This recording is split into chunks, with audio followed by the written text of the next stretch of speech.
Spring brings the excitement of new life in several ways, one being in the ranching industry. The months of January through June are considered calving season across North Dakota. Although the new and cute additions are exciting, they can also bring some stress. Paige Brummond with Ward County Extension says a common concern is dystocia, or calving difficulties, and she says there are ways producers can be prepared for those difficulties.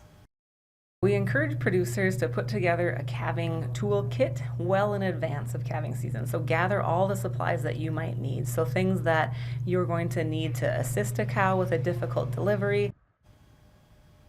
She says common items include gloves, colostrum, calf pullers, and more. Brummond added that calving success is also related to proper facility and animal management.